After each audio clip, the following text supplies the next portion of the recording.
Assalamualaikum, salam Ramadan, selamat malam untuk anda yang bersama dengan kami secara langsung. Breakfast at 9pm kami bawakan untuk anda. Ya, memang betul. Breakfast at 9pm itulah nama siarannya. Kami adalah penyampai-penyampai radio di Cool FM sebelah pagi. Seperti sedia maklumlah, kami bawakan nama itu, nama tim Breakfast itu sehinggalah di sebelah malam. Pelbagai isu insya-Allah kami akan kupas, kami akan berikan kepada anda 1 jam bersama saya AG dan juga Muaz pada hari ini. Alhamdulillah Muaz, kita dah melalui 10 Ramadan 1442 Hijrah. Betul. Jadi kita harapkan juga untuk anda semua berada dalam keadaan yang baik dan waktu ini mungkin ada yang menunaikan solat tarawih di rumah dan juga mungkin ada ayahnya lah yang pastinya berada di masjid dan juga surau mengikut SOP yang telah pun ditetapkan. Kami nak ajak anda juga untuk menyaksikan secara live di Facebook Cool FM. Jangan lupa untuk like dan juga follow. Okey, hari ini 20 bulan 22 April.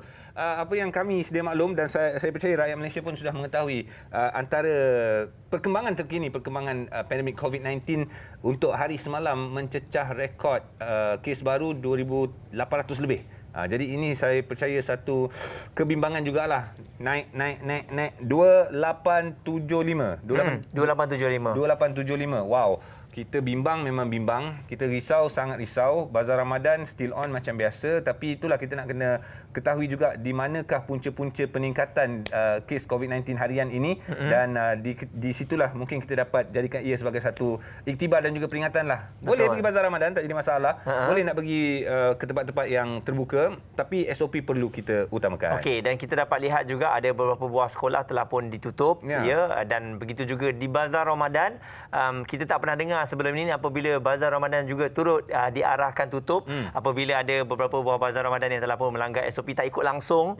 Jadi ini telah pun dipesan daripada awal lagi apabila diberikan kebenaran untuk nak mengadakan Bazar Ramadan.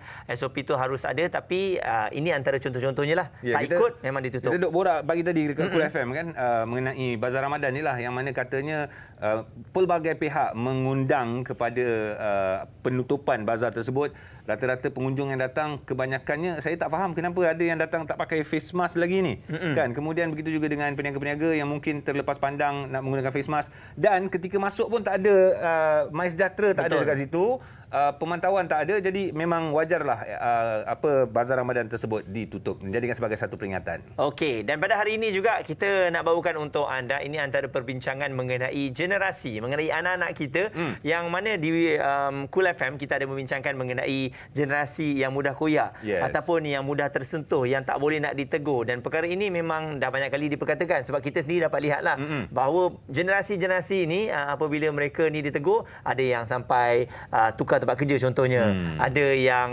bermasam muka contohnya.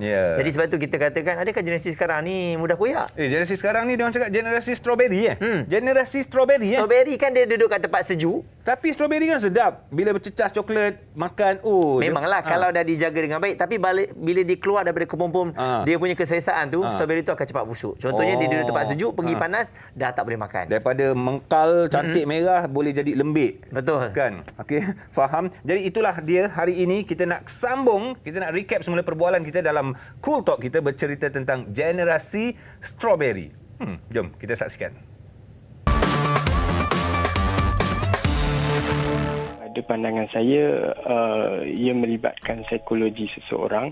Kalau mereka soal pengalaman seseorang juga kalau mereka pernah hidup susah, mereka pernah waktu bersekolah pernah bekerja, mungkin mereka cekal, kental. Itu saya setuju lah. Betul. Dia pernah berada di titik terendah dalam kehidupan dia. Itu sebab dia ni aku dah pernah lalu. Relax lah. Kalau ada kawan lain yang tak boleh nak bergerak ataupun tak boleh nak naik bangkit semula kan, sebab dia dah ada pengalaman, kawan dia tak ada. Itu yang membezakan saya rasa yang okey ataupun yang kental dengan yang tidak. Bagi saya bukanlah macam tu masa mudah koyak ni. Dan saya rasa kalau macam saya tak adalah cepat koyak sampai rasa nak berhenti ke ataupun nak tukar company ke apa. Saya more kepada merungut je lah. Bila kita dah masuk ke alam pekerjaan, kita lain lah. Macam siap, ada yang rasa merungut dengan benda tu. Saya rasa macam kalau nak compare dengan generasi dulu, memang agak berbeza lah. Dan saya rasa pun macam dia orang ni macam manja sikit lah kalau nak banding. Sebab saya ada pengalaman mengajar murid-murid yang dulu zaman orang kata apa 2000, tahun 2000, sekitar tahun 2000 sampai 2010. Dan memang saya sendiri nampak beza lah antara macam mana dia orang respon dengan apa yang kita buat. Kadang-kadang macam kita psycho sikit je dalam kelas kan, tapi dia punya melenting tu macam okey, macam betul lah dengan tajuk hari ni tu yang macam generasi sekarang tu cepat koyak. Wow, perbualan memang rancak bila kita cerita tentang generasi strawberry. Tadi sempat juga terpandang mengenai generasi strawberry ni dah wujud di negara China. Terms ni di negara China yang mengatakan generasi strawberry ni selepas tahun 1981. Saya 1980, jadi aku selamatlah. Aku bukan generasi strawberry. Tapi saya 84, saya tak rasakan yang saya generasi strawberry. Sebab kalau kita tengok, kita hitung-hitung balik, generasi strawberry berkemungkinan mereka yang lahir pada tahun 2000 yang ke atas. 2000 ke Dan atas, ini bermakna kalau mereka lahir tahun 2000, sekarang ni mereka berusia 21 tahun. Okey. Jadi mereka ni lah yang sekarang dah banyak masuk dalam industri, yang dah mula bekerja, ada yang masih lagi belajar, dan kebanyakannya kita berjumpa dengan mereka lah. Okey, saya dan juga Muaz alhamdulillah berkesempatan juga bekerja bersama dengan generasi strawberry ni. Aku macam nak sebut macam generasi strawberry. Memang ada pengalaman bersua, berinteraksi dengan generasi strawberry. Abang-abang cameraman kat belakang ni saya rasa bukan generasi strawberry, tapi ada salah seorang floor manager ni mungkin generasi strawberry, mungkin muda lagi. Umur 21 22 agaknya lah. Kita nak tahu juga apa perasaan mereka yang dikatakan generasi strawberry ni bila dikatakan mereka ni kuat sentak, mereka ni cepat koyak, tak boleh nak diberikan cabaran lebih. Apa perasaan mereka? Adakah mereka akan sentak atau mereka akan memberikan satu penjelasan, come on lah, bukan kita orang generasi macam ni. Okey, jadi anda boleh telefon kami 1-800-88-1677, talian bebas tu untuk menyatakan hasrat anda ataupun pendapat anda. Sebab kalau kita kiranya kalau kita cerita mengenai backup kita punya generasi, masing-masing generasi ada pendapat yang tersendiri. Betul tak? Betul, kan betul. kalau kita kata generasi sekarang ni adalah generasi strawberry, dia akan kata generasi durian dulu. Generasi abang ni generasi durian. Pun tak best juga. Abang pun ada kepala kental, abang juga kepala keras juga kan. Jadi sebut durian berbau pula tu kan. Okeylah, pelbagai Lepas tu cerita. susah pula tu nak tegur. Keras sangat. Kita nak kupas, kita nak kongsi dan kita nak dengar respon daripada anda. Seperti yang kami nyatakan tadi, nombor telefon telah pun diberikan. Tapi kita akan berehat buat seketika, terus bersama kami dalam Breakfast at 9 bercerita tentang generasi strawberry.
generasi sekarang ni memang ada setengahnya yang memang lemah dalam nak menghadapi cabaran dalam dunia sebenar. Faktor ibu bapa yang terlalu mengungkung ataupun terlalu mengawal ketat. Senang cerita, ibu bapa yang tak percayakan yang anak tu boleh explore dunia luar. Jadi dia terlalu kawal, terlalu pantau anak tu dengan terlalu teliti, menyebabkan anak tu pun dia tak pernah explore dunia luar, menyebabkan bila dia dah keluar ke dunia sebenar, dia pun jadi tak berani untuk mendepani cabaran-cabaran yang sebenar. Okey, memang tak dinafikan generasi zaman sekarang ni sebenarnya hidup dalam keadaan yang serba moden, canggih dengan adanya teknologi dan juga internet. Kita tak susah macam orang dulu-dulu. Tapi disebabkan benda tu, ramai orang anggap generasi sekarang ni rapuh sebab kita tak ada cabaran yang seteruk mereka sebelum ni lalui. Tapi sebenarnya tanpa kita sedar, itulah cabaran generasi zaman sekarang ni dengan teknologi, dengan internet yang ada. Sebab kalau kita salah guna, benda tu akan bagi impak negatif kepada kita semua. So siapa kata sebenarnya generasi muda ni tak kental? Saya rasa sama je sebenarnya. Kita dua-dua hadapi cabaran, tapi cara yang berbeza. Setuju dan juga tak setuju lah. Tapi diorang sebenarnya bukan lemah semata-mata lemah. Diorang adalah generasi yang lebih aware tentang self-love dan juga diorang lebih aware tentang mental health. So kebanyakan keputusan yang diorang buat, dia lebih menjurus kepada menjaga diri sendiri berbanding orang lain dan juga surrounding diorang. So dia nampak macam lemah sebab diorang tak nak ambil cabaran, tapi sebenarnya diorang hanya menjaga diri diorang sendiri. Itu. Tu dia Abang, generasi muda. Kita sempat tanya 3 orang daripada mereka. Kalau kita dengar, faktor mereka kata generasi strawberry ni agak pincang dan juga agak lemah. Ibu bapa. Okey. Kemudian social media ataupun alam maya ataupun teknologi. Dan yang ketiga, mereka lebih cenderung ke arah self-love. Diri sendiri. Okey. Itu antara jawapan dia orang, bukan jawapan kita bagi. Dia orang yang bagi tadi. Baik, ada yang mengaku memang ada sedikit kepincangan dan ada juga mengatakan tidak, kami punya cabaran begini, anda punya cabaran berbeza. Jadi hari ini kita bersama dengan Profesor Datuk Dr. Muhammad Faizal Cik Din yang merupakan pakar psikologi kaunseling Fakulti Pengajian Pengurusan Pertahanan UPNM bersama dengan kita, dan juga Dr. Ahmad Rostam Mak Zain yang merupakan pakar perunding psikiatri. Ya, Datuk Dr. Muhammad Fazil. Assalamualaikum. Datuk, Prof lah. Kita panggil Prof boleh, Prof? Waalaikumsalam warahmatullahi. Terima kasih kerana dapat bersembang lagi malam ni. Cantik. Alhamdulillah, banyak-banyak kita mengambil masa sedikit, masa Prof dan juga masa Doktor, untuk kita sama-sama membincangkan. Saya tertarik dengan satu perkembangan, satu perkataan. Generasi strawberry yang saya tengok tadi ada daripada negara China yang mengeluarkan terms ini. Mengikut fahaman Prof sendiri, generasi strawberry ini apa? Adakah generasi ini generasi yang baru wujud ataupun generasi yang sebenarnya dah lama diwujudkan? Mungkin Doktor juga ada pandangan. Kita mulakan dengan Prof dulu. Okey, memang betul. Kalau ikut kepada dia punya literature review ataupun penceritaannya, generasi strawberry ini merujuk kepada satu keadaan kelompok individu, kanak-kanak ataupun remaja, barangkali orang dewasa, awal dewasa lah, apabila dah jadi dewasa dah tak jadi strawberry dah, dia jadi strawberry tua kan. Jadi bermakna walaupun datang daripada China pada tahun 1980, daripada Taiwan 1980-an, dia merujuk kepada keadaan sistem ekonomi, sistem kehidupan, kualiti kehidupan Taiwan ketika itu yang memang dah jauh depan daripada kita. Mereka ke depan daripada kita lebih kurang 15 hingga 20 tahun pada semua aspek. Jadi setelah mereka melalui zaman itu, sekarang ni kita pula melalui zaman tersebut. Datang balik pada saya lah, saya dah mengkaji benda ni dan melihat dan handle sendiri. Masa saya dekat UPM dulu, Universiti Putra, kita ada program dinamakan sebagai Perkasa Putra. Bertujuan untuk nak membantu golongan-golongan strawberry ni. Jadi bermakna sekitar tahun 2000 pada ketika itu, 2000-2001, itu menunjukkan bahawa ketika tu dia dah mula melanda negara kita. Okey. Bermakna dia mula tahun 1980-an di Taiwan, 20 tahun kemudiannya dia melanda negara kita, di mana kita mendapati dua perkara inilah. Yang pertama adalah individu itu sendiri, iaitu remaja, yang dianggap sebagai mempunyai ketahanan diri yang agak rendah. Baik. Kemudian dia punya keampuhan, dia punya kerapuhan yang Muaz kata tadi mudah koyak kan. AG kata tadi mudah roboh dan sebagainya. Ibarat seperti strawberry lah. Bukan durian macam AG itu durian kan. Durian dalam konteks inilah kanak-kanak tu sendiri, remaja tu sendiri ketahanan diri dia rendah dan rapuh. Dan konsep kendiri dia pun ada juga isu. Konsep kendiri pun ada masalah. Kemudian gaya pemikiran dia pun ada masalah sikit. Baik, tapi Prof. kalau kita nak tengok kepada Okey, apa yang Prof katakan tadi itu kita akan rungkaikan sebentar lagi, kan? Itu baru mukadimah tu. Itu baru mukadimah. Prof bagi kan. Relax Prof, tenang, relax. Okey, jadi kita juga nak cakap sampai 20 jam. Sekarang ni kita bersama dengan doktor selaku pakar perunding psikiatri yang bersama dengan kita pada hari ini. Saya rasa doktor pun memang kenal rapatlah dengan generasi strawberry ni. Jadi doktor, adakah benar sebab kita melihat strawberry ni adalah satu makanan ataupun buah-buahan yang sangat cantik, yang sangat indah, tapi hakikatnya ada dia punya kelemahan dan juga kekurangan. Apa pandangan doktor? Okey, baik. Terima kasih Haji Muaz. Okey, bila kita bercakap tentang generasi strawberry, sebenarnya adalah satu bentuk kritikan terhadap generasi muda. Dan kritikan ini bermula pada tahun 1981-1980 di Chinese Taipei. Dan kemudiannya Singapura pun mendapati bahawa mereka berhadapan dengan satu generasi yang sama juga. Dan akhirnya dekat Malaysia kita baru bercakap berkenaan dengannya apabila generasi yang baru ini baru lahir lah. Dalam konteks Malaysia, saya boleh katakan bahawa generasi strawberry, yang dikatakan generasi strawberry itu bermula lebih kurang tahun penghujung tahun 90-an ke tahun 2000 lah. Di mana kemajuan pun dah sampai ke negara kita dan sebagainya. And at the same time, Muaz, AJ, bila kita bercakap tentang generasi strawberry ini, kita kena juga kenal sikit berkaitan dengan cyber citizen dengan cyber immigrants. Cyber citizen adalah penduduk zaman cyber. Maksudnya mereka-mereka yang dilahirkan di zaman cyber, maksudnya penghujung 90-an dan awal 2000 adalah mereka yang dilahirkan di zaman cyber, dan mereka inilah menerima kritikan sebagai generasi strawberry di Malaysia. Manakala kita ni yang lahir tahun 80-an dan sebagainya dikira sebagai cyber immigrants. Maksudnya kita dilahirkan sebelum zaman cyber dan kita berhijrah ke dalam zaman cyber. Itu adalah isu yang kedua yang berlaku dengan generasi strawberry. Dan seterusnya ialah tadi kita ada sebut pasal generasi durian kan. Sebenarnya generasi durian tu ada istilah yang ada juga. Ada, nampak? Di mana? Ada. Okey. So jenis strawberry teruk dah. Jenis durian ni dia up level, dia up lagi. Lagi teruk daripada jenis strawberry. Sudah. Kita dah sembang kena buka cerita lain dah pula kan. Tapi isu dia adalah kritikan kepada generasi muda, di mana kita kena faham bahawa generasi muda melalui transisinya tersendiri. Macam Prof kata tadi, beliau mula melihat di awal tahun 2000 adanya generasi saya lah tu kan, orang-orang yang baru masuk universiti masa tu kan, tahun 80 kan. Yes.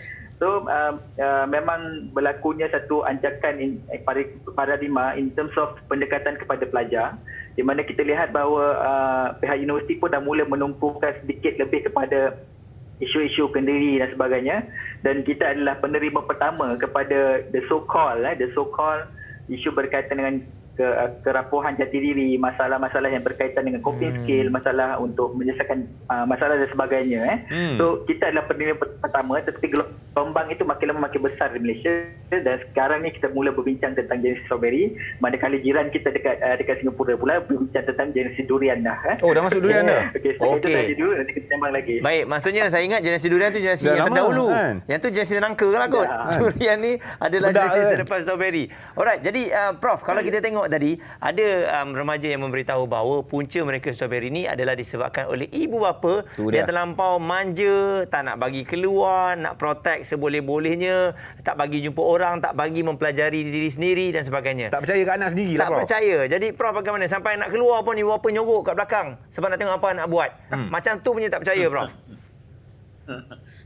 Saya percaya kepada remaja cakap tu, sebab remaja walaupun dia ada kecenderungan untuk nak menggunakan helah bela diri seolah-olah macam nak menipu, tetapi di sembalik skrip-skrip yang dia katakan tentang ibu bapa tu memang ada kebenaran.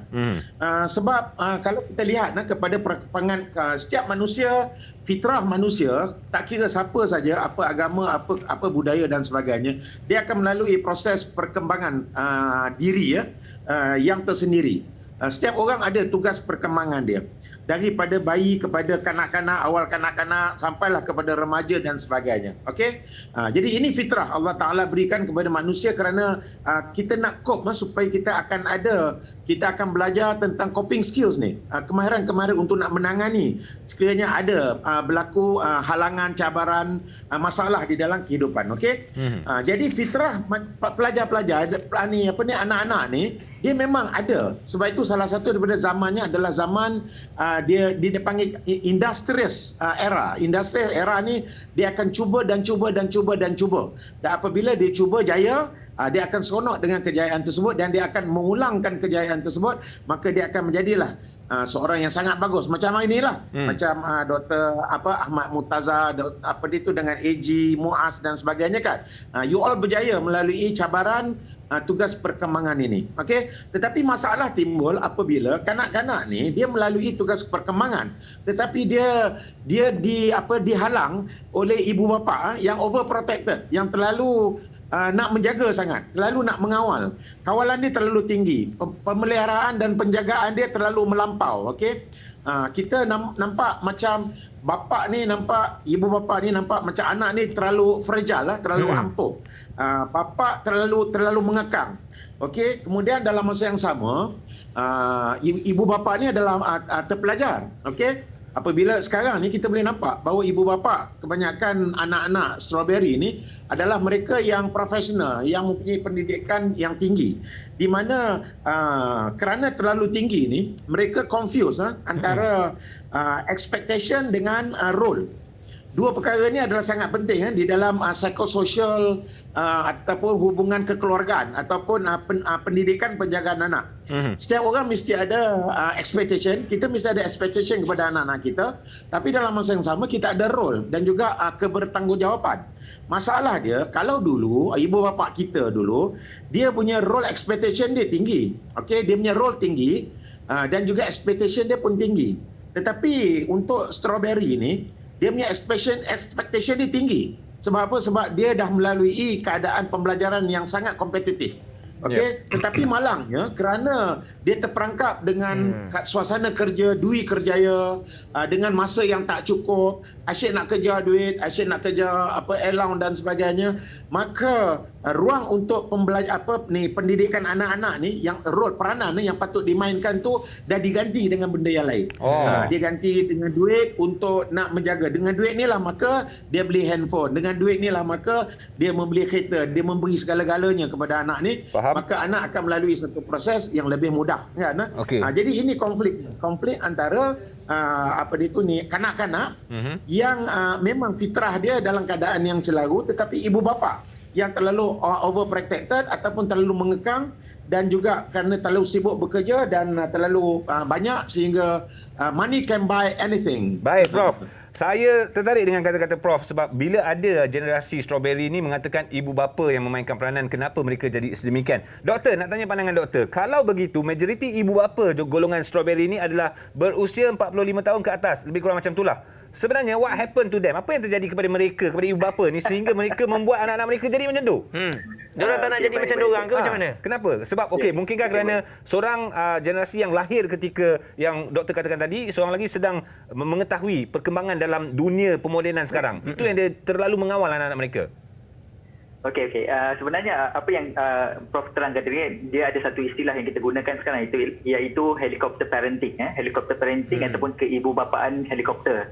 Di mana ibu bapa ini, mereka sebenarnya sangat kompetitif, satu perkara. Nombor dua adalah mereka sangat risau tentang masa depan anak-anak mereka kerana desakan ekonomi dan desakan kemajuan sedia ada, di mana anak-anak sudah menjadi trofi kepada mereka. Jadi anak adalah satu trofi yang perlu dilindungi, digilap sepenuh masa dan kena ditatang sepenuhnya. Baik. So helicopter parenting ni, apa yang berlaku adalah bila ada apa-apa masalah sekalipun, ibu bapa ni akan melindungi anak-anak itu sepenuhnya. Maksudnya dia takkan benarkan anak-anaknya berhadapan dengan apa-apa masalah walaupun di sekolah. Faham. Contoh kalau ada masalah di sekolah, anak tak beli buku, tak pandai beli buku, ibu bapa yang akan pergi ke sekolah ataupun ibu bapa akan call cikgu tolong belikan buku anak saya, bagi kat anak saya, nanti saya bagi duit. That kind of things. Itu baru helicopter parenting. Ada satu lagi golongan ibu bapa pula, kita panggil jet fighter parenting. Wah, ini Di mana dahsyat. dia akan bom semua orang yang lawan anak dia, yang dia akan bom orang yang kritik anak dia akan bom semua orang yang mencuba untuk mengganggu atau memberikan vibe negatif kepada anak dia. Jadi anak ini sentiasa dalam kokon. Dan bila mereka dalam kokon ini, Muaz dan Gigi, mereka tidak mampu untuk membina kekuatan mereka sendiri. Mereka tak ada perisai sendiri. Semuanya perisai mereka adalah ibu bapa. Ibu bapa tak ada, mereka tak boleh survive. Itu situasinya. Kenapa golongan ini, ibu bapa inilah, obviously, ibu bapa ialah around 40s, early 40s ke 50 tahun. Itu adalah golongan ibu bapa yang dikatakan melahirkan generasi strawberry. Dan kritikan yang secara tidak langsung kepada ibu bapa ni sangat penting. Bukan nak kata mereka tak bagus. Sebenarnya mereka cuba yang terbaik untuk melindungi anak mereka. Itu yang terbaik yang mereka rasa yang terbaik. Cumanya bila anak dah besar baru kita tahu, ada masalah dengan korang punya parenting style. So sebenarnya ia adalah amaran kepada kita-kita yang mempunyai anak sekarang.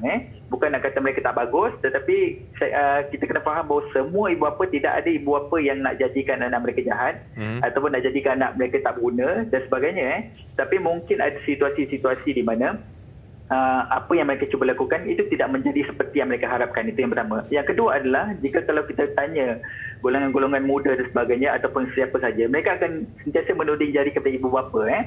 Which is actually saya rasa macam itu adalah satu bentuk yang kita panggil backwards lah. In terms of kalau kita nak moving forward ataupun kalau kita nak maju ke depan, kita tak boleh bercakap tentang ibu bapa saya buat salah. Kita kena cakap tentang bagaimana saya nak memperbetul ataupun nak memperbaiki ataupun saya nak improve diri saya. Itu yang penting. Dia salahkan mak kalau bapak kita dia. just pointing fingers, then what's the point? What's the point kan? So macam kita nak tolong adik-adik kita, kita tak boleh kata, oh, you all punya ibu bapa yang salah so tak apalah, it's okay lah. Korang teruskan kehidupan korang macam tu. It doesn't work kan? Dia takkan membantu mereka. So, kritikan kepada mereka itu satu hal, tetapi at the same time, bagaimana kita nak bantu dia orang. Baik. Okey. Jadi itu dia antara perbualan kita. Banyak lagi yang akan kita bincangkan. Sebenarnya kita bukan nak salahkan generasi strawberry tu. Kita nak cari punca agar mereka ni semua berada dalam keadaan yang tidak mudah mengamuk, tidak mudah untuk bertukar kerja dalam keadaan kena kritik sikit dah mengajuk dan sebagainya. Ya, tapi bila Prof dan juga Doktor cakap semikian, aku jadi takut tau sebenarnya. Kita ni adalah golongan ibu bapa generasi strawberry ni. Betul. Walaupun masih lagi dalam peringkat awal, tapi adakah kemungkinan kita akan meneruskan legasi ibu bapa peringkat strawberry ni? Jadi kita akan tanya Prof dan juga Doktor, adakah peluang kita untuk mengubah mereka dalam keadaan mereka sekarang ni dah besar dah. Selalunya nak mengubah anak-anak ni 13 tahun ke bawah. Tapi ni dah 20 ni, boleh tak nak ubah dia? Jangan jadi strawberry, jadi kental macam ayah. Dia dah melentur bulu biar jadi rebung, ni dah jadi rebung kan strawberry lagi ni. Okey, semuanya akan kami bincang. Breakfast at 9 di NTV 7.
Memang betul pada zaman sekarang ibu bapa agak protektif terhadap anak-anak. Ibu bapa menjadi protektif kerana keadaan persekitaran yang tidak selamat dan tidak kondusif untuk anak-anak supaya mereka tidak terdedah dengan bahaya-bahaya di luar.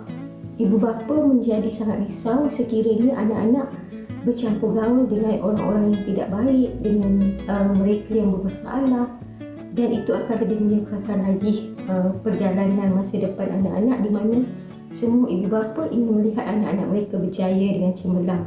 Saya agak bersetuju bila mengatakan bahawa ibu bapa merupakan salah satu penyumbang berlaku dengan generasi sekarang ni tak kental, tak mempunyai semangat juang yang tinggi. Contoh, bila ditegur, anak-anak makin melawan. Bila ditegur, anak-anak makin melawan. Tetapi apa pendekatan yang kita bawa supaya anak-anak boleh ikut acuan kita sendiri?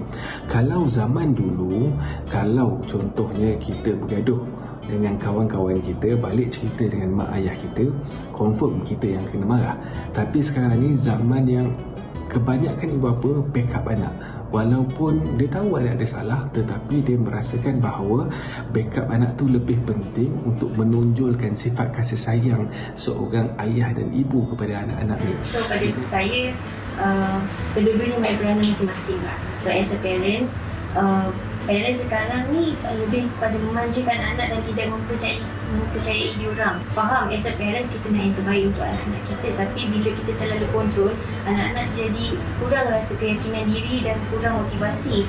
Jadi bila mereka tahu bila mereka ada masalah, akan ada parents ataupun orang dewasa untuk solve masalah mereka. Baik. Itu dia antara pendapat ibu bapa sendiri ya dalam mereka memberitahu apa yang mereka rasa, mengapa sebabnya mereka kan. pun setuju mereka setuju dan mereka aware sebenarnya mungkin gaya cara bentuk didikan kita secara tidak langsung kita terlalu bukan mengongkong, melindungi, overprotector anak-anak kita sehingga kita tak yakin mereka mampu melakukan satu-satu perkara. Ataupun sebenarnya kita tak nak anak-anak kita jadi macam kita kot, Ji. Mungkin. Kita tak nak anak-anak jadi macam kita yang kita sangkakan kita tak berjaya. Tapi sekarang ni kita sebenarnya berjaya di atas kaki sendiri. Ya, mungkin kan? ada di antara kita berkapat. Atuk dulu tak kasih ayah ni belajar, kena buka lampu. Ayah tak nak buat macam tu ke anak-anak ayah. Sampai macam tu. Ayah bagi banyak lampu. Kau pergilah buat live. IG live. Dah lampu lain pula. Baik, kita masih lagi bersama dengan tetamu-tetamu hebat kita pada hari ini. Tak lain tak bukan Profesor Datuk Dr. Muhammad Fazil Cik Din, pakar psikologi, kaunseling Fakulti Pengajian Pengurusan Pertahanan UPNM, dan juga kita bersama dengan Dr. Ahmad Rostam Mazzin, pakar perunding psikiatri. Pakar-pakar semua kita bawa hari ini dalam Breakfast at 9 PM nak merungkai dan juga mencari apakah punca dan mungkin insya-Allah kalau dapat kita menyelesaikan ataupun memberi pandangan tentang generasi strawberry itu sendiri. Okey, Prof, adakah kita belum terlambat lagi, Prof, untuk anak-anak kita yang manja ini, untuk adakah sekadar nasihat, rasanya ayah dah tersilap langkah lah, ayah tak nak engkau mudah mengalah. Adakah waktu-waktu sekarang ni adalah waktu yang tepat untuk kita keluar kau di rumah, tukar balik bagaimana cara mereka berfikir? Ya, pada dasarnya dalam konteks ni kes-kes generasi strawberry ini, dia punya masalah psikososial pada aspek pemikiran dia, tingkah laku dia dan juga perasaannya tidak seburuk kepada tingkah laku ekstrim yang lain. Dan daripada kajian kita sendiri kepada program yang kita buat tu, bootcamp dan juga Putra Perkasa dulu, ada sehingga kita boleh catat sehingga 80% kejayaan kepada pelajar-pelajar tu. Sebab penting dekat sini, pelajar ni sebenarnya dia dah ada IQ yang tinggi. Dia mempunyai struktur pemikiran yang bagus. Cuma di dalam struktur pemikiran itu ada perkara-perkara tertentu yang irasional, yang tidak rasional. Okey, mungkin kerana dia marah kepada sesuatu dan sebagainya. Apabila kita layan dan sebagainya, kita dapat membantu. Alright. Dan lagi satu lagi, budak-budak ni apabila mereka kita bantu pada ujung sekarang ni masih lagi boleh dibantu remaja ni ataupun anak-anak yang dah dewasa, kerana mereka mempunyai kematangan. Okey. Kematangan ini dia boleh mengurus diri dia, sebab dalam diri kita ni AG dan Muaz, kita ada dua perkara. Satu adalah diri kita sendiri Itu yang kita namakan sebagai our real self, diri kita sendiri. Dia tahu Sebab itu dia tahu bahawa dia ampuh tetapi dia bukan lembut. Dia bukan macam kes gay dan sebagainya. Dia hanya ampuh, dia hanya rapuh saja tetapi fitrah fizikal dia masih kuat. Okey. Dia tahu real self dia tahu. Kemudian the ideal self tu. Dia ideal self ni kerana dia dalam tu ada banyak isu-isu yang yang dia nak. Contohnya dia nak ibu bapa yang tidak protektif. Okey. Dia nak suasana yang kondusif tetapi mengikut kepada cita rasa dia. Okey, dia nak sesuatu kerjaya yang kalau dapat mengikut kepada dia punya ciri-ciri yang ada pada dirinya, ciri-ciri personality, kedalaman diri dia dan sebagainya supaya dia dapat meluahkan keadaan dirinya di dalam kerjaya tersebut. Bermakna antara ideal self dia dengan real self dia walaupun agak jauh tetapi dia masih lagi boleh mengurus. Orang macam ni kerana dia ada kepandaian, dia ada kematangan dan dia ada kendiri dia yang masih lagi intact, dia masih lagi in charge, in control. Saya yakin pelajar-pelajar ataupun individu-individu yang terperangkap dalam generasi strawberry ini masih boleh kita bantu. InsyaAllah masih boleh. Tapi Prof, bila Prof cakap macam tu, adakah kita memberi ruang untuk mereka membuat apa yang mereka fikirkan itu adalah betul? Kerja, stres, kena tekanan, 3 bulan, tukar kerja, pergi kerja tempat lain. Stres, pindah. Di situ sebab bila kita nak mengubah kepada tingkah laku seseorang itu, kita kena ubah dia punya persepsi dia, tanggapan dia, kita ubah kepada pattern minda dia, kita ubah kepada struktur pemikiran dia. Kalau orang yang yang lembab, yang bangap dan sebagainya sukar. Tetapi budak generasi strawberry ni dia mempunyai kepandaian yang tinggi, IQ dia tinggi. Dia okey, IQ dia okey. Kita cakap dia boleh faham, kemudian kematangan, dia ada kematangan kerana apabila kita nak mengubahkan tingkah laku, kita mesti mengetuk kesedaran dia. Sebab banyak benda yang dia antara prasedar tu, antara bawah sedar dengan prasedar. Benda-benda yang dia buat tu, because apabila dicapai kepada kesedaran, dia akan ada defense mechanism. Dia cuba nak menolak. Sebab apa? Sebab untuk dia menjadi seorang yang ketahanan diri yang tinggi memang akan penat bagi dia. Sesuatu yang dia tak suka untuk nak berlawan, bersaing dengan orang kerana dia seorang yang lemah, seorang yang agak rapuh dan sebagainya. Tetapi kalau dia ada kepandaian, dia ada kematangan, mudah untuk kita memberi kesedaran, nombor satu. Kemudian kita boleh bagi input, kefahaman kepada dia, understanding. Apabila dia ada kesedaran, dia aman, insya-Allah dia akan berubah untuk nak melakukan sesuatu lah. Jadi dalam konteks ini kita kena bagi masa supaya dia betul, dia akan orang kata dia ada defense mechanism. Dia kata dia tak nak berubah, okeylah, aku akan terus jadi apa yang aku nak jadi, kan? Dia tak boleh jadi macam tu, dia kena berubah. Cuma saya yakin kita yang nak menolong dia ni mesti mempunyai daya juang dan juga motivasi yang lebih tinggi kerana budak ini boleh ubah. Sebenarnya. Prof, bila Prof kata kita boleh bantu, orang luar boleh tolong, doktor, ini bagaimana agaknya dengan orang luar bukan ibu bapa ingin berdepan dengan mereka yang generasi strawberry ni? Okey, selalu kita nak salahkan mereka. Tapi sekarang kita tak nak salahkan mereka. Doktor, macam mana kita sebagai orang biasa ni nak berdepan dengan mereka yang strawberry ni? Tapi dia orang ramai tau. Dia orang ramai, tak apa, kita lawan.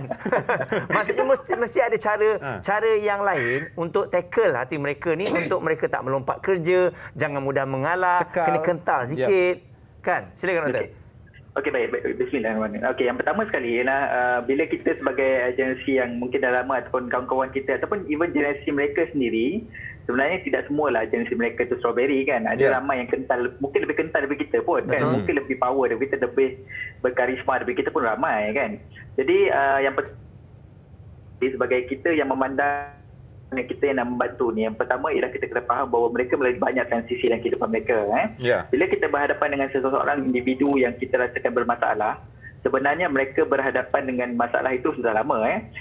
Sebagaimana yang kita ulas tadi berkaitan dengan ibu bapaan, bagaimana mereka dibesarkan, sosioekonomi background mereka dan sebagainya, itu mempengaruhi mereka pada ketika kita berjumpa mereka di saat mereka mula bekerja dengan kita tu. Jadi apabila seseorang itu melalui pelbagai transisi, kita kena faham bahawa kita pun pernah melalui transisi itu juga, dan kita pun pernah koyak juga macam dia orang kan.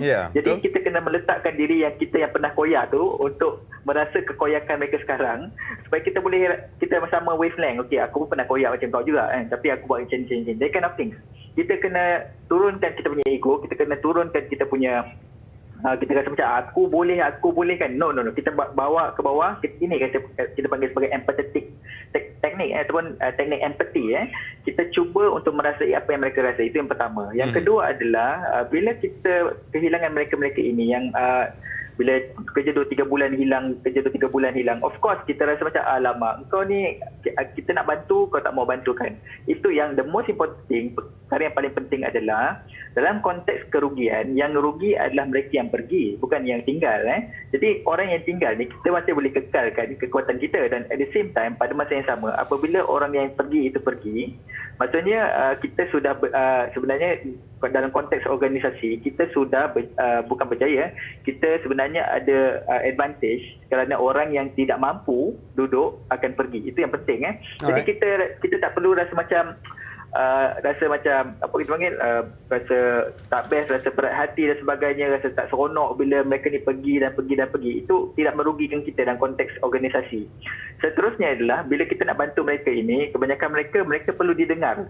Sebab seperti yang kita bincang tadi, bila kita cakap tentang helikopter parenting, jet fighter parenting dan sebagainya, mereka ini tidak pernah diajar untuk berdiri sendiri, ataupun mereka sebenarnya dilindungi sampai tahap mereka tidak mampu berdiri sendiri. Itu yang kita kena bantu mereka sedikit demi sedikit. Dan dalam konteks sedikit demi sedikit ni, yang paling penting sebenarnya dalam konteks mereka nak cari idola mereka sekarang. Dan idola mereka itu mestilah berada berdekatan mereka, dan kita boleh jadi idola mereka. Kita kena turunkan kita punya so-called psikologi kita sampai tahap sama dengan diorang, empathy, menunjukkan empathy kita. Dan bila kita dah sampai tahap empathy yang sama dengan diorang, barulah mudah untuk kita masuk ke dalam psikologi diorang, sebab dia tahu macam kita boleh dengar diorang. Sebab mereka mahu didengari. Kebanyakan masanya mereka mahu didengari, dan kebanyakan masa bila mereka lari, mereka rasa macam korang ni sama macam mak ayah aku, tak nak dengar, cuma nak komen, cuma nak komplain, cuma nak kritik. Itu masalah dia. Jadi mereka rasa macam kita sama macam ibu bapa. Bila kita sama macam ibu bapa, mereka tak berminat dah dengan kita. Itu masalah dia. So we are not here, kita bukan kat sini untuk just nak kritik saja, tapi kita nak bantu. So itu approach yang kita kena buat dengan dia orang. Baik, terima kasih banyak di atas perkongsian itu tadi daripada Dr. Ahmad Rostam bin Mak Zain, pakar perunding psikiatri, dan juga Profesor Datuk Dr. Muhammad Fazil Cik Din, pakar psikologi kaunseling Fakulti Pengajian Pengurusan Pertahanan UPNM. Terima kasih banyak-banyak, kerana saya percaya kadang-kadang generasi strawberry ini untuk saya bukan diorang nak jadi sedemikian, sebab kadang-kadang diorang pun tak perasan rupa-rupanya karakter itu ada di dalam generasi strawberry itu sendiri. Betul. Jadi kita sebagai ibu bapa, kita harapkan ada sedikit sebanyak yang mana yang baik boleh kita masukkan ke dalam pembelajaran anak-anak kita. Memang tak salah untuk kita ambil apa yang ibu bapa kita ajar dahulu, kita masukkan dengan apa yang kita faham sekarang, dan kita salurkan kepada anak-anak kita kan. Dan kalau dalam parenting ni tak salah untuk kita sentiasa bertanya, mempelajari, sebab kita ni bukan lahir-lahir untuk menjadi ibu bapa yang hebat. Ini melalui pembelajaran. Dan kepada generasi strawberry itu sendiri, jangan terlalu sentap ketika isu ini diperborakkan, diperbentangkan. Cermin diri anda, adakah anda tergolong dalam kategori generasi strawberry ataupun tidak? Kalau ia, ubah, jadikan diri anda sebagai seorang insan yang sangat bermotivasi, insya-Allah. Abang berdua dulu pun pernah koyak. Kita sama. Baik, selepas ini kami akan kongsikan antara perkabaran yang sangat menarik apabila seorang lelaki jejaka ini mempunyai satu jawatan yang hebat, glamour, tapi hakikatnya terpaksa merubah segala-galanya. Alright, kami akan kongsikan bersama dengan anda dalam Breakfast at 9 PM di NTV 7.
kasih kepada anda bersama dengan kami siaran secara langsung. Ini adalah Breakfast at 9 PM. Bertiga, AG, Haizam Muaz. Tapi ke udara di sebelah malam, of course, berdua.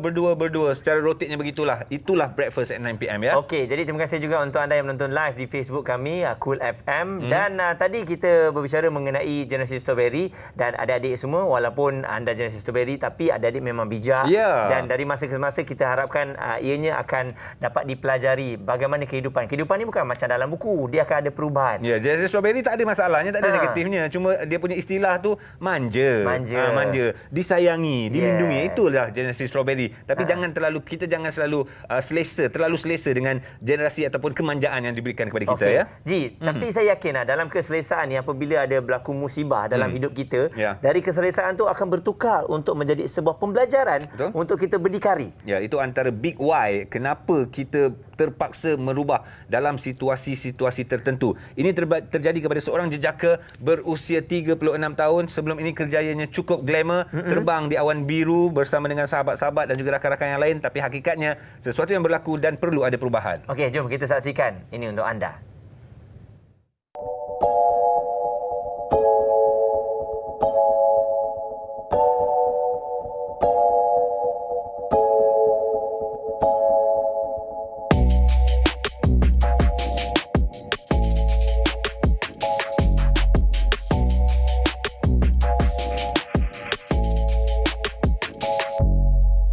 Okey, apa yang dikongsikan oleh Fazrul melalui TikToknya, dulu orang kata kru kabin ni memang seorang yang manja lah, nak kerja yang bersih-bersih je, duduk dalam aircon, glamour dan sebagainya, pakai cantik-cantik. Tapi dia telah membuktikan bahawa dengan apa yang berlaku dalam pandemik COVID-19 ini, ialah dia bertukar, tak ada kerja dan akhirnya dia berhasrat dan juga ternyata hasrat dia tu untuk mencuba sesuatu yang baru dah berjaya. Adakah dia menjadi seorang pengembala kambing? Sebab kalau kita tengok dulu tarik beg, sekarang tarik kambing. Yes, itulah dia. Dan dulu duduk kabin, sekarang duduk dekat atas tanah. Sawit-sawit tu. Sawit dan juga sebagainya. Tapi percayalah, boleh menjadi sebagai seorang usahawan yang berjaya. Dan sekarang kita bersama dengan Fazrul Zainal Abidin sudah pun berada di ketika ini. Assalamualaikum Fazrul. Waalaikumsalam warahmatullahi. Ini pengembala kambing ni. Macam bohongnya kalau macam ni punya jaga kambingnya. Orang nak beli kambing pun tak jadi. Okey, jadi Fazrul, kita semua sudah maklumlah bahawa dengan apa yang berlaku ni, benda yang tak dapat nak dielakkan. Tak nak mungkin sebenarnya adakah anda diberhentikan kerja ataupun mungkin diberikan option untuk berhenti kerja ke macam mana Fazrul? Sebenarnya saya dan beberapa ribu pekerja lain lah, kami antara pekerja yang telah diberhentikan kerja ataupun dalam istilahnya dipanggil retrenchment.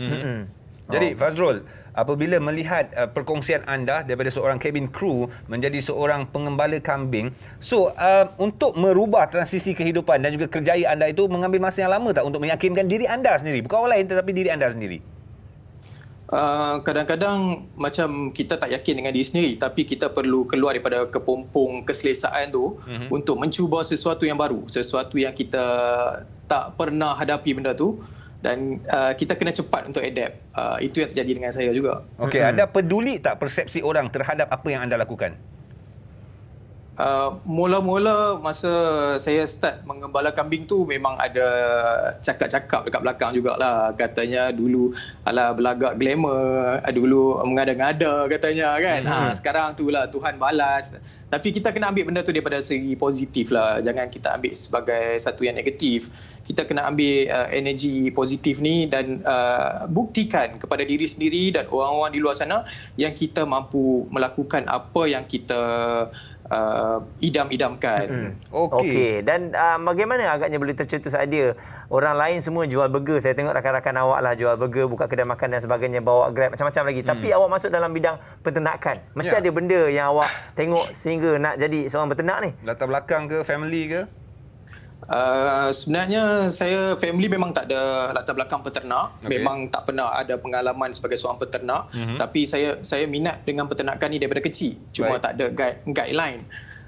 Tapi dalam 2-3 tahun yang lepas saya ada belajar dan juga buat secara part time lah. Belajar sikit-sikit dalam berkenaan dengan dunia peternakan melalui peternak-peternak lain. Dan juga agensi kerajaan banyak membantu saya lah. So daripada itu saya ambil inisiatif untuk buat secara part time. Tapi bila dah diberitakan yang kami akan diberhentikan secara beramai-ramai, tanpa cari option lain, saya ambil challenge ni untuk buat secara full time. Okey, maknanya adakah anda bekerja dengan orang ataupun anda terus mengusahakan sendiri, Fazrul?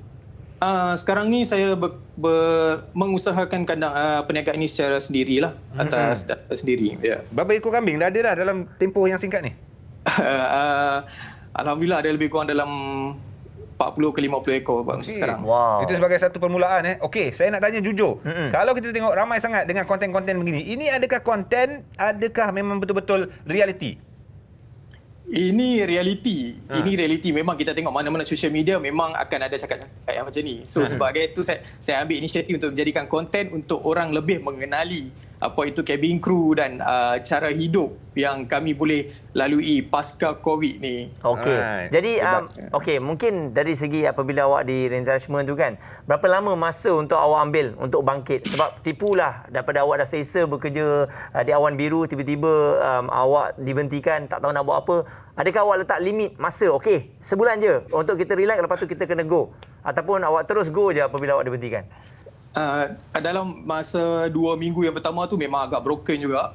Memang macam something macam tak kena, sebab tiba-tiba kan kita fly and then suddenly kita diberhentikan. Kita memories tu semua akan datang balik. Benda ni akan hilang daripada hidup kita. So saya memang agak macam heartbroken jugalah for the first 2-3 weeks. Lepas tu saya cakap kat diri sendirilah, cakap sampai bila kita nak macam ni. Kalau kata saya duduk 1 bulan macam ni pun saya tetap akan sedih macam ni. 1 tahun pun tetap akan jadi macam ni. So saya kena cepat bangun, cari jalan keluar daripada ni dan fikir apa yang perlu saya buat untuk masa depan. Okey, Fazrul, sedikit nasihat kepada mereka yang mungkin mengalami situasi yang sama, lebih kurang ataupun agak didugalah dalam kehidupannya. Apa yang perlu dilakukan untuk bangkit? Okey, saya pasti semua orang ada dugaan masing-masing. Dan dugaan itu datang daripada bentuk yang berbeza. Mungkin daripada saya, mungkin dugaan datang daripada bentuk pekerjaan dan rezeki. Orang lain lain dugaan dia. Nasihat saya ialah keep believing in yourself, percaya kepada diri sendiri, percaya kepada bakat yang anda ada, keluar daripada kepompong keselesaan tu. Jangan takut untuk mencuba sesuatu yang baru dan beranikan diri. Okey, jadi tahniah sekali lagi kepada awak, Fazrul. Sesuatu terbaik, yang luar biasa. Terbaik ya. Semoga suatu hari nanti mungkin kita boleh jual beli kambing lah. Yang pasti kita doakan agar anda menjadi seorang usahawan yang berjaya di dalam dan juga di luar negara, insya-Allah. Amin ya rabbal alamin. Ya, itulah dia antara perkongsian dan juga antara motivasi yang dapat kita kongsikan kepada anda pada hari ini dalam Breakfast at 9 PM. Segala yang kami bawa seawal jam 9 hinggalah sekarang ini paling tidak pun dapat memberikan sedikit manfaat. Kalau kita tergolong dalam satu generasi strawberry, kita ubah persepsi itu, kita kekalkan strawberry yang kita kenal adalah strawberry yang enak, bukan strawberry yang lembik dan mudah rosak. Betul. Setiap daripada kita ada satu je keinginan, iaitu ingin berjaya. Begitu juga dengan ibu bapa ingin melihat anak-anak mereka berjaya. Itu adalah kejayaan untuk mereka. Dan untuk anda di Cool FM besok, kita akan membincangkan mengenai elak pembazaran makanan, terutamanya dalam bulan Ramadan ni, Ji. Ini sering kita perkatakan saban tahun di dalam bulan Ramadan dan tidak terkecuali pada bulan ini. Jadi semuanya akan kami bawakan kepada anda dalam Cool Talk di Cool FM esok pagi ya. Alright, jadi terima kasih untuk anda yang bersama dengan kami. InsyaAllah minggu hadapan kita akan bawakan lagi topik perbincangan untuk anda semua. Dan kita nak jemput anda lah untuk dengarkan Cool FM setiap hari 6 hingga 10 pagi. Ada AJ, Haizan dan juga Muaz. Ada pelbagai info yang akan kami bawakan untuk anda. Juga di Facebook Cool FM, jangan lepaskan peluang. Kita ada berikan kepada anda webinar Cool dengan pelbagai perkongsian yang menarik. Segalanya dapat insya-Allah kami perincikan untuk pendengar dan juga penonton di NTV7. Alright. Jadi untuk anda semua, selamat bersahur. Jangan lupa untuk bersahur, makanlah sedikit agar bagi energi kepada anda semua. Selamat moreh. Besok pagi kita jumpa lagi kat radio. Assalamualaikum. Selamat malam. Tempuh lagi, apakah kau terima cintaku lagi setelah ku berpaling dari pandanganmu yang kabur karena jahilnya aku.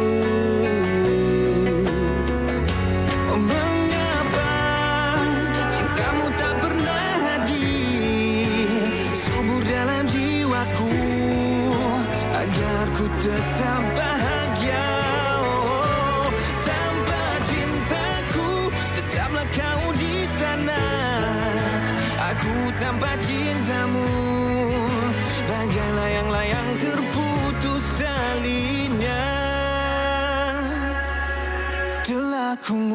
akhiri janjiku lagi, walau 1000 kali ku ulang sendiri, aku takkan